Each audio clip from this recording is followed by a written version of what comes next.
to ignite business acumen and leadership skills, commitment to reshaping music education, embracing technology and entrepreneurship, promoting diversity in the arts, and adapting to the ever-changing creative landscape. Going back to my first slide, adaptability. So, in summary, we need to be ready to shape the future of music education and artistic expression, and develop the sense of the multimodal functionality for the real world and this digital world that we're living in the 21st century. Thank you very much. Do you have any questions?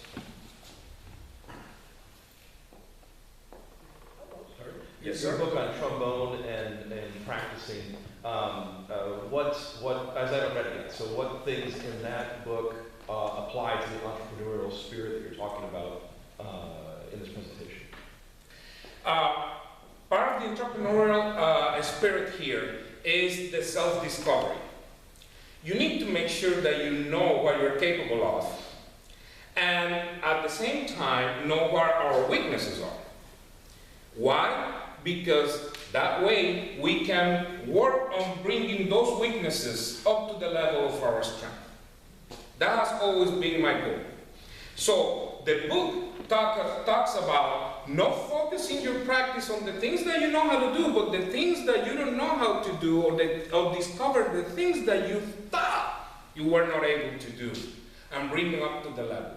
In fact, this idea has recently come out of the book as an example in one of our students that was not able to double time, for example, playing. And we worked for an hour in different exercises. We went all over the place. We didn't even touch the piece that he needed to double time in. We just went to all that kind of work. We did all that work. He thought about it. He moved his tongue. And then at the end, we went to the piece and say, now play it. He was able to do it. And he was, I didn't know I could do this. And I'm like, no, you didn't know how to discover that you could do that. Okay? So the application of that also happens in the business world and in the entrepreneurial world. I didn't know I was an entrepreneur several years ago until someone actually told me the label. Hey, you're an entrepreneur. And I'm like, what's that? I don't know. What is an entrepreneur? And then they started describing to me what it's all about, and then I discovered, oh well, I guess I'm an entrepreneur. Okay, so these are the steps that I describe in the book that are totally applicable to the entire field, not only as an entrepreneur, but also as musicians and practitioners. And that's the only way to achieve the goals, whatever the goals are. Yes. I know that you have a very successful trombone studio. I know that you have 8 students in your class. What do you think your greatest qualities as a teacher? My greatest goal as a teacher is to present to these students, every single one of them, regardless their background, to present to them a possible future and how they all can be successful at it, even if they embrace their journey and their own journey based on their own individual goal. Meaning, it doesn't have to be, everyone doesn't need to follow the same path. I try to individualize the paths of each one of them as much as I can, because everyone is pursuing a different kind of happiness that they have in their mind. Some of them want to win an audition in an orchestra. Some of them want to be music educators. Some of them want to be commercial musicians, sound engineers, producers. In fact, every single one of them has a different goal, but they all need to work on that expertise that they need.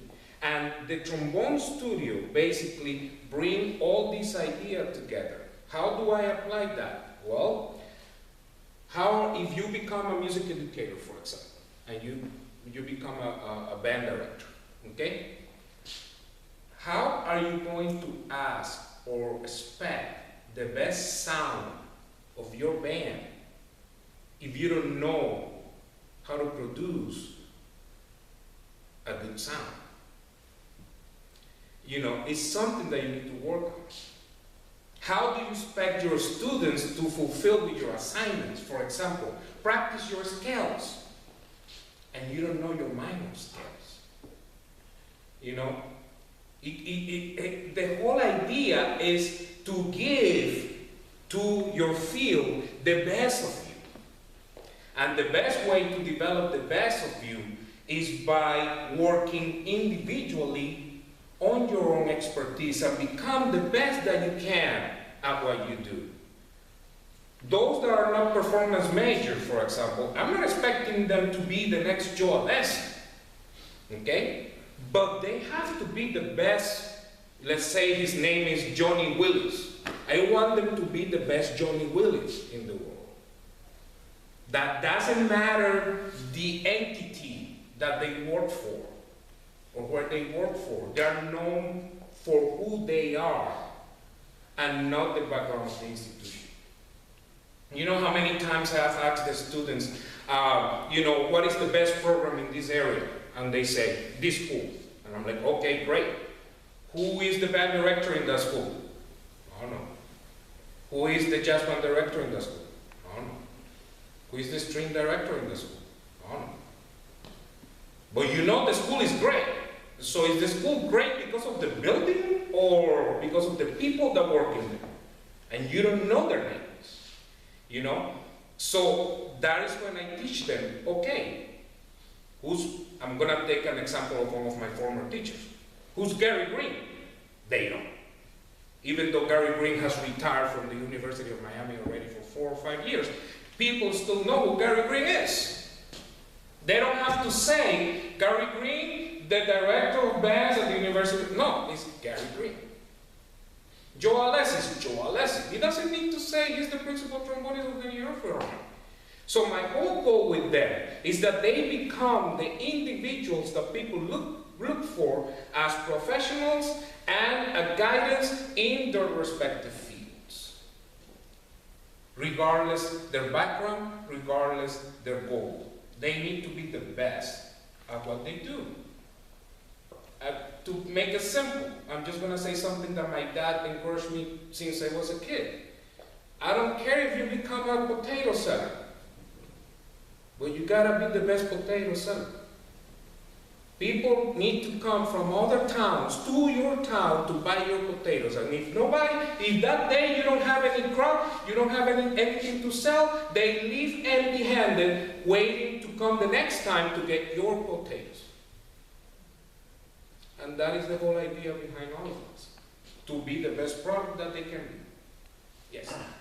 You mentioned earlier that you are a product of El Sistema. Yes. Of course, the poster child of that being Gustavo Dudamel. Uh-huh. Now the director of the New York Philharmonic. Anyway, Yes, please. but explain, obviously it has come up to be a very successful model for music education and also for performers. I know many performers that grew up in the Sistema. What is it about that experience that you treasure or learn from that you apply not only in your studio, but how that also helps shape some of like your awakening in this entrepreneurial spirit? Can you talk a little bit about that? Sure. Let me put it to you in time perspective. When it was in El Sistema was not as famous as it is or it has become in the latest couple of decades. Okay? When I was in El Sistema, it was just, in people's eyes, was just another school of music. It's just another, these kids playing little music, being loud. Sometimes even the neighbors next to our nucleus, which is how they call all the schools that they have spread throughout the country, sometimes the people were complaining and filed complaints because of the sound of the school every weekend.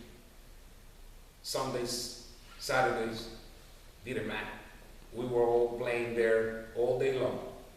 So one of the things that I embrace the most about, especially from this time, is the love of the process. The love of what we do and the pride that we felt about what we were doing. We were proud of sounding good, together or individually. The familiarity that we developed among each other, among the peers, among the musicians. When one of us was lacking, was not playing the part right, the encouragement from others to say, hey dude, you gotta, you're making me sound bad. And we were like, no, sorry man, sorry. Yeah, no, I'll take care of this.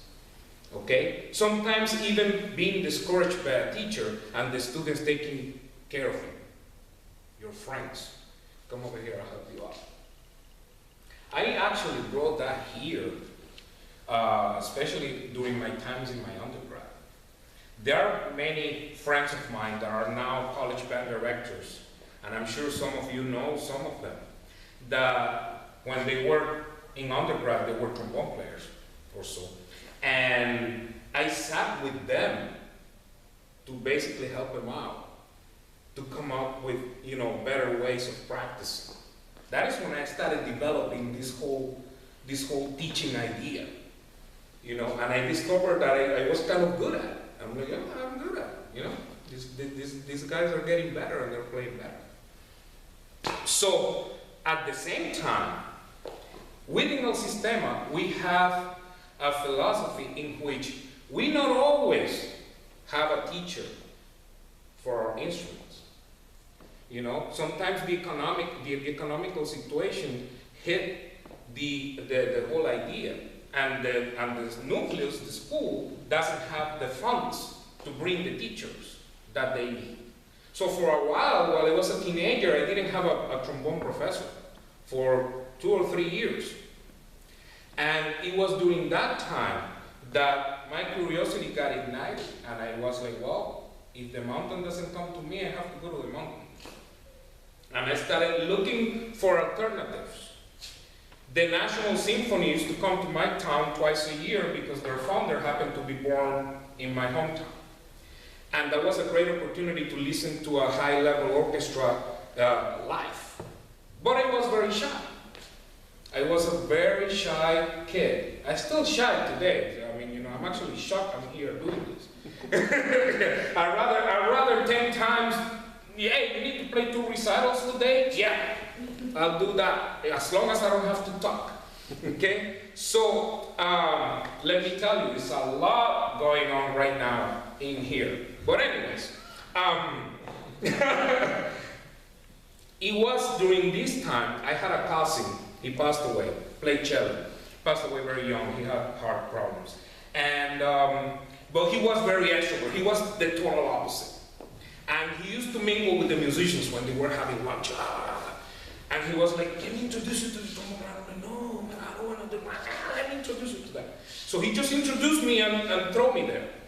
Well, that's how I met my second teacher. And the person that actually took me and kicked me in the back, boom, to become the trombonist that I became after. That was, in my opinion, back then, we didn't have a title for it. But igniting curiosity, creating opportunities, that was an opportunity that my cousin created for me. That's all entrepreneurial. Okay? That's the idea that needs to be behind to creativity. And that's one of the things that I learned through El Sistema. Because, well, economically, it pushes us to be creative if we really wanted to do what we wanted to do and we wanted to pursue the career we wanted to pursue. And after that, I became a trombone player, and at the age of, it took me about 4 to 5 years, and at the age of 17, I won my first orchestral audition in the National Symphony with those same people that I saw having lunch. And then it took me only 2 years to pursue my ultimate dream, which was coming to the United States and become a trombone student here and a musician. And then the rest is history.